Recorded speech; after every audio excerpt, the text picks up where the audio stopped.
এখানে তো আর্টিফিশিয়াল কিছু নাই, সব কিছু জেনুইন, সব কিছু স্বাভাবিক। এমন না যে ছাত্র শিবির বানিয়ে চিনিয়ে কিছু বলছে আর ছাত্ররা বিশ্বাস করে ফেলছে। নো, ছাত্র শিবিরের এই আচরণটা, এই অ্যাটিচিউডটা, এটাই স্বাভাবিক, এটাই জেনুইন।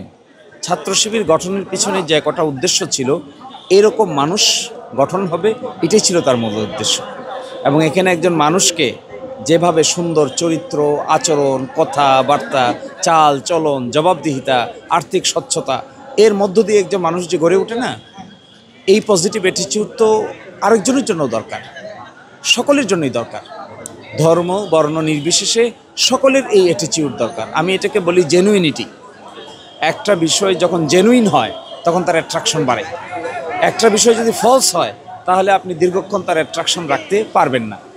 তো আমি মনে করব সকল ছাত্র সংগঠনকেই একটা জেনুইন এজেন্ডা নিয়ে আসা উচিত, যেন ছাত্রছাত্রীরা এটাকে বিচার বিবেচনা করে ভালো মন্দ অ্যাকসেপ্ট করতে পারে। এই ক্ষেত্রে আই এম ভেরি হ্যাপি যে স্টুডেন্টরা শিবিরের সঙ্গে এঙ্গেজ হচ্ছে ভালো এজেন্ডায়, ভালো কাজে। I am very happy to see also this approach.